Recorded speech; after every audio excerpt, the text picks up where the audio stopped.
to present our last speaker, which is Stine Thordarson Moltubakk. Right? She's also a PhD. No? I thought I read your... that's a master thesis then. She's a master. She's a university librarian. Is that correct? At the section of research, support, data and analysis.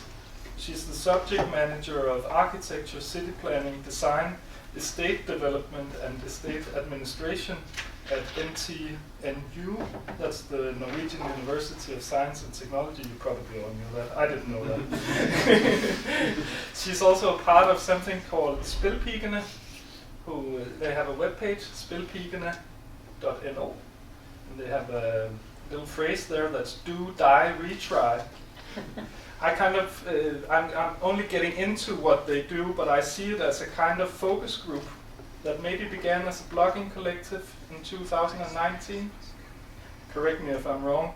And they've since become kind of a firebrand group of communicators and debaters who have, on one hand, a passion for computer games, and then on the other hand, they have professional qualifications and insight. I recommend reading her PhD. It made many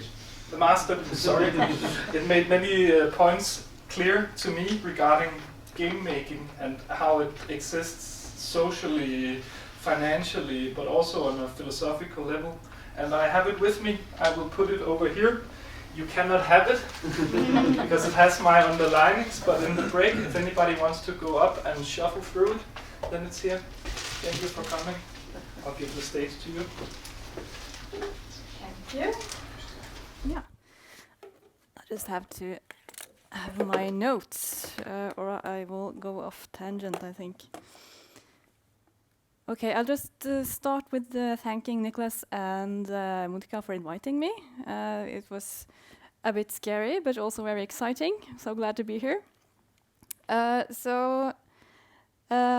I'm going to talk, my talk is about the programming of aesthetics, game design between art and code.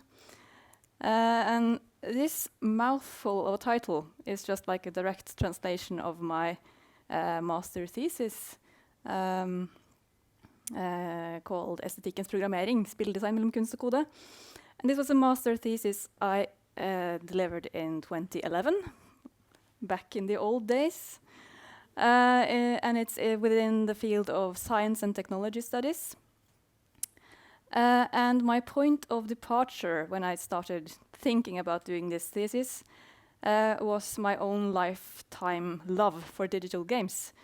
I can't remember my life before gaming, because I had some cousins with a Commodore 64, Amiga, etc., etc., and I got off on a good start, I think. And I never stopped gaming, despite what my parents thought. I thought I would grow out of it, but it didn't happen. And this lifelong passion for games, I combined this with a background within illustration and graphic design, and then I took a bachelor in art history, and that naturally made me ask the question that several people has asked before me and after me: can video games be art? And at that time, I was going to write my thesis. There was this exhibition at Kode, the art museum in Bergen. And this exhibition was called Press Play. And this exhibition sparked some debate about whether games had any business being exhibited in this kind of space at all, with an art critic in Bergens Tidende, I think. On one side said, hell no. Get out of here. And there was this game designer, Thomas Wiegel, I think, on the other side, who said, yes, of course, games can be art and can be exhibited in the art gallery. And this got me a bit curious about the people who make games, the game designers, the game developers.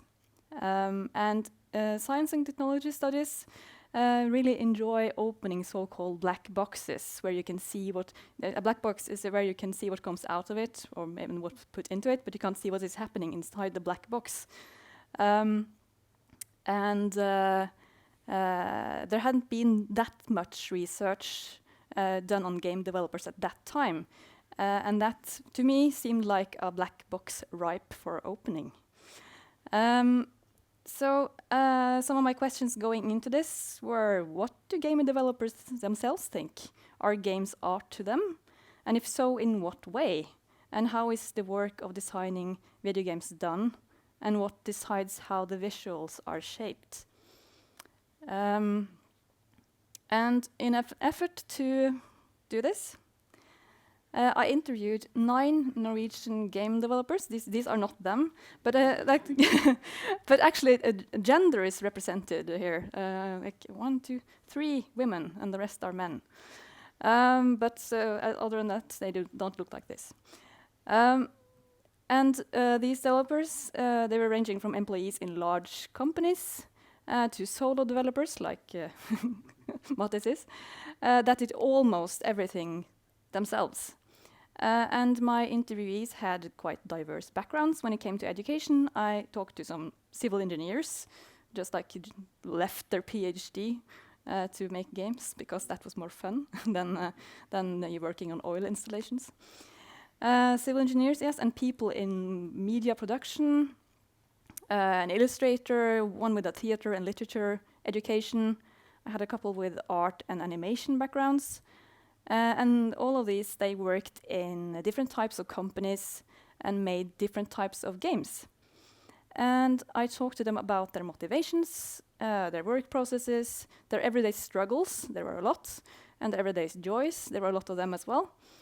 And what all of these developers had in common was a love for games and a passion and a burning need to make games themselves. And all of them, they had different educational backgrounds, but all of them were more or less self-taught when it came to the actual game design. They had several skills needed, but they had to learn a bit more to actually be game developers. But they had different reasons for this passion for creating games. These are 2 of them. Roger is a solo developer, and Andreas is more of a director in a larger company. And Roger said, for me, it's not about money at all. If I could do it for free, I would. And Andreas, it's not a side income for us, it's more of a social initiative. It's not business at all. So Roger, the solo developer, he claimed that he would have worked on his own passion projects in his spare time, even if he had worked for a larger game developer. He didn't, but if he had, he would still work on his own artistic games, because he had this artistic vision that he needed to realize. While Andreas, the firm he was director for, they made short movies, websites, e-learning solutions, etc., for clients. And he saw making games as a social initiative, something they did for fun, not for profit. However, throughout interviews, the game developers had many stories of not so fun times, having to negotiate with different human actors, for example. Several had clients, they had difficult colleagues with different visions, and also non-human actors like technology, economy, of course, and time available to make the game. So game development was not always fun and games. But what were their views on art and of games as art? Because that was something I was curious about to begin with. Did they have any views at all? And they had. This is Erik, one of the civil engineers. But he had some quite representative views about games as art and art in general, I think. He said that if you go to a contemporary art museum, there will of course be a lot of art that doesn't really express much, but it's a feeling you get when you look at it. That's the point. Or the reflections that you do. Artistic expression has become much broader now, and you can just as easily use games as a medium as you can use a video exhibition. And I found that my interviewees had heterogeneous understandings of what could be categorized as art and what could be categorized as design, for example. But in general, they all agreed that art was something that evoked emotions, reflections, and moods in the onlooker. And several also believed that this naturally could happen in the meeting between the game and the player. For some people, that was not an interesting question at all. Why should games be art? I don't care. I'm just making something I want to make. Is it fun for people? Yay. However, only one of the developers had this explicit artistic vision for his games. I mentioned him already, Roger. He had an art background, and he stated that he wanted his games to be played with one hand, like this, and then a glass of wine in the other. And you should kind of have this artistic experience playing his games. But there are many opinions about the development of aesthetics throughout the game process, even though they weren't that concerned with the art part. And I saw in the interviews that they revealed some conflicts that often could arise when aesthetics were developed. And this is me talking to Ingrid. Ingrid was an illustrator originally. Then she started to work with games. And she worked in a company that had a strong focus on aesthetics and storytelling. Like she said, we have one in-universe where we create all the games from, separate mythology. And the aesthetics help telling the story, so you have to sort of emphasize what we want to bring out then. And programming comes last for us. And I just interject, they're just going to make it happen somehow. And she says jokingly, yes, they are only slaves who make the game work. However, in this interview with Ingrid and her colleague Nina, who had this theater background, they both said that if something had to be changed in the game design process, it was often the aesthetics. These were changed and adjusted when it conflicted with what the programmer could do or not do, because this was easier than changing the technical aspects. And in this way, I saw that the programmers, in fact, contributed to limiting and shaping the aesthetics of the games. So they were not just slaves, actually. But programmers are quite often stereotyped as these technologists with STEM backgrounds and are lacking interests in visual and aesthetics. Some said that they don't have a sense of culture. But this is perhaps not a fair image, I think. Programmers are also a diverse group of people. Of course, a stereotype exists. But Paul Graham he wrote an essay called Hackers and Painters, also highlights the playful hackers, and I quote, who are trying to write interesting software and for whom computers are just a medium of expression, as concrete is for architects or paint for painters. And also Sherry Turkle in The Second Self, she wrote, there is no question that hackers are the artists of their medium. They too are possessed, like poets that are haunted by their own poems. And I also found this, I didn't interview them, but I also found this type of programmer, I think, mentioned in my interviews by my informants. For example, one mentioned there was this kind of programmers with a autistic gene, as he said, maybe an artistic gene, I don't know. And these were programmers who managed to find creative solutions to problems that seemed technically impossible to others. So, yeah, I think that is that kind of programmer. And I also noticed that companies with more technical and less aesthetic expertise had some challenges as well, like in Erik and Håvard's firm, the two civil engineers. I interviewed them together, if that's not apparent. Erik said, we don't have a concept designer, but Håvard is the one who mostly takes the role with, yes, art director. And Håvard said, speak up when I disagree at least. After all, we don't have an art director here. We don't have anyone trained for that. I have a degree in civil engineering, and I certainly don't know anything about that sort of thing. So they had no official AD, and Håvard just had to step up, even though he knew nothing. But in their company, the visuals were made by the 3D modelers. So they had people with visual expertise. But they also had technical expertise, like modeling the thing they have drawn beforehand. And this demonstrates that there aren't necessarily two types of competence, the aesthetic and the technical, in conflict in a design process. And I also saw that the interviewees, who were mostly self-taught, had to learn a little bit of everything. And I saw several examples of interviewees who had learned from the other side, the dark side. For example, Nina, as I mentioned, with the theater and literature background, she had learned a bit of basic programming to get a better overview and understanding of the entire game design process, both to understand possibilities and limitations within the process. It was easier for her to make games when she knew how things actually worked.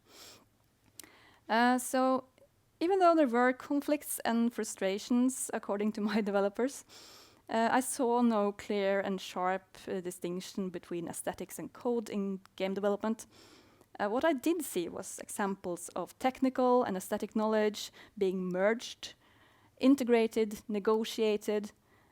And I thought that this continuous negotiation throughout the design process, the code contributed in shaping the aesthetics, and the aesthetics in turn helped decide how things were programmed. Then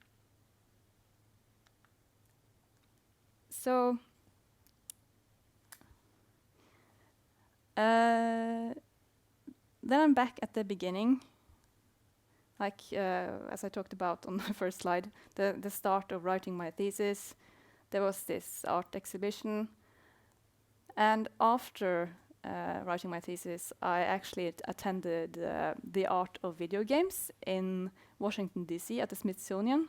That's me up there in the strap dress, yeah. 2012 fashion. Digital games being exhibited in galleries and museums. I want to come back to that because of being here. Because when I interviewed game developers, it really showed me how complex a medium digital games are. They can be incredibly frustrating and difficult to make. And all the different parts, story, music, the gameplay, the aesthetics, and the programming of this are intertwined and dependent on each other. And then you also have the different experiences of people playing the games as well, their interpretation, their interaction.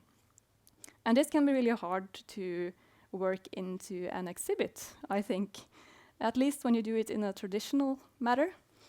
And as I mentioned, these are from the art of video games. They had done a little bit of everything. You have, with varying success, something worked really well, something didn't work that well, in my opinion. They, for example, focus on the history of games as a medium and as a technology, with the classic consoles that you can see here, ColecoVision. You didn't get to play the consoles. That was a bit disappointing. You just had to press these buttons, and you had to listen to a voice talking about different games and aspects of this console, but you couldn't touch it. But you also had videos of people playing games, like you have on the right side there in the middle. So you can see their facial expressions. But it wasn't that exciting to see.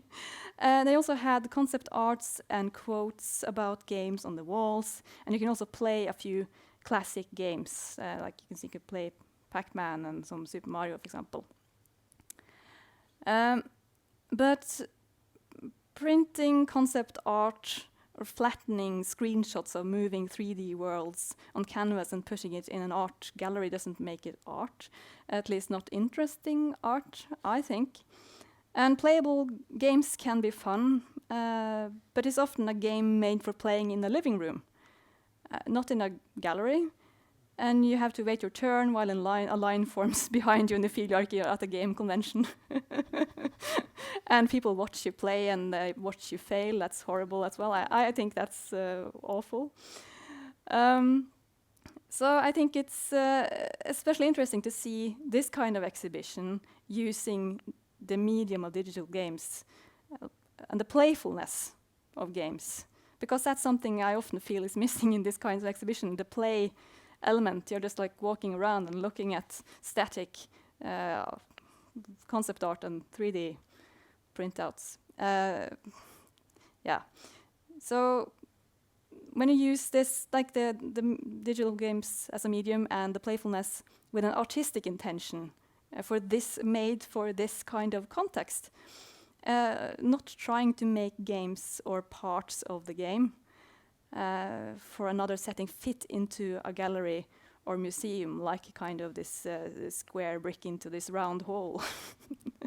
So that was just my final thoughts. So thank you for listening, and if you have any questions, please ask them.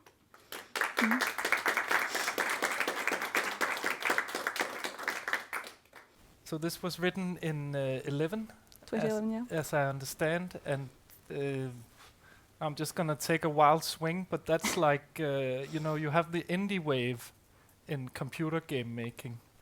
I think that's the few years earlier, right? That it really peaks, where the industry changes towards individual entrepreneurs, and they have games which have a big success. So it's already starting to kind of go down that kind of curve. You've been following also the Norwegian game making scene afterwards, right? To some like on a hobby basis. Yes. What's going on? Do you know?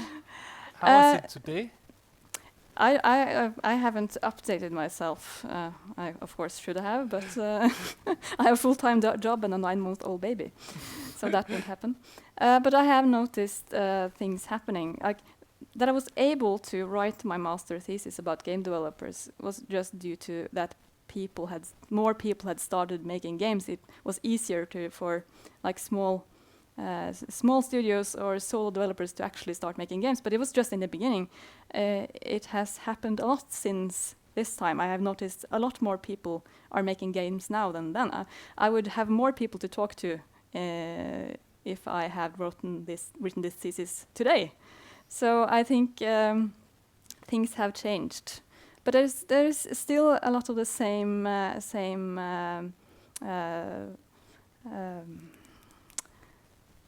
what's it called? Obstructions. Yeah, hinder.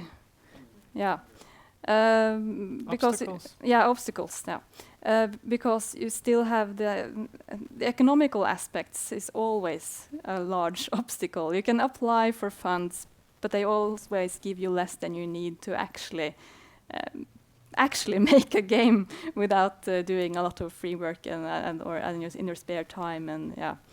So this can also make it hard to realize what you actually want. You have to kind of they always have some demands. For example, you have to kind of angle your game in a way that it makes it a bit easier to get funds. For example, if there is this kind of fund that is aimed towards, like, are we going to market Norwegian culture, Norwegian language? And then you have to, okay, how can I make my game fit into that mold? But that might not be the game you actually want to make. So there's several obstacles, and there's also a lot of things that has happened in the way games are published since then, for example. And good things and not so good things. I have seen several developers have been quite frustrated by the options. I think is it just on Steam? I'm not sure that you can get a refund even though you actually have played through the entire game. Like I've seen examples of people like, oh yeah, the game is great, but it's too short. I want my money back. Good luck. And that's not very nice for a solo developer who's poured so much time into making that 4-hour game. No. Yeah. And kind of picking up on that, I know that we will be discussing it after the break also, but this kind of discussion of computer games versus art, in a way it makes me think about the cinematic industry. Because there you have a similar medium in that it's made on a technological basis, but since it's been here for a longer time, they seem to have more like more certain definitions of genre. You have, for example, a genre in cinema that's called art house, where that's kind of putting the nail in the coffin, saying just like this is art. And if you watch art house, it's one of the things that I would say an opinion on it, on why is this art, what does it do, is that it doesn't necessarily live up to certain expectations concerning entertainment value. We also have a genre in game making called art games, right? And I've also played some of that. This is more of an opinion than a discussion, but it comes from you in a way, because you made me consider these things. Do you have any thoughts on what makes a game art in that way, in a similar fashion? It's always, to me, it always ends up with the experience. It's two things. It's the intention of the person making it, because sometimes people have a really, like Roger, the guy I interviewed, he had an artistic intention. He was inspired by German expressionism and early 20th cinema. I haven't played any of his games, so I don't know how successful he was. No. But you also have the experience that you as a player have. I have had intense experiences with games, for example, and it depends on who you are and where you are in your life, for example. Because I was at a bit darkish part of my life when I played Journey, and that was incredible. That was cathartic, playing the Journey. In the end sequence, for anyone who's seen that, when you're just flying around and the music is swelling, the tears were streaming down my face, and this is life. This is we are all connected somehow. So that kind of experiences as well. So I think it depends on both, or both of them apart, I guess, because if something feels like, or gives a person and a game or a player an artistic experience, is it not art? Or do the person making the game have to have a art education, certified art education for it to be art? This is a large discussion with the other art as well. Yeah. I somehow feel like you're even developing our thoughts in this by saying that for something to be art, there actually also has to be a recipient of the piece. There is no art without somebody who receives it. But just jamming around in the other side also, was it Øyvind in your thesis? I don't remember his name totally, but there was one person who didn't believe that games were art. Yeah, Colin. Colin, yeah. Yes. And his argument for it actually hit me in a way, because what he said was we have people here who are excellent at making music. They make beautiful imagery. They make code which is precise and functional. Why don't we celebrate those achievements instead of dragging them into kind of a dead discussion about art? I just wanted to draw some emphasis on that, because I actually think to a certain degree that he's right, or I don't know how you feel about it. Yeah, I think that's That's one of my favorite quotes, because why? Yeah. Why are we so concerned with this? Yes. I mean, something that art shouldn't do, at least, is to like kind of like put people like kind of strap them to a wagon if they don't want it themselves. That's at least from coming from an artist. Like the perspective of art should be, it's a club that's open for everyone. But if you don't want to get in, like nobody should force you, because we have enough institutions in our society that forces people into boxes where they don't feel like they belong. Yeah, absolutely. But we'll talk more about that. Thank you so much, Stine. Let's have a break.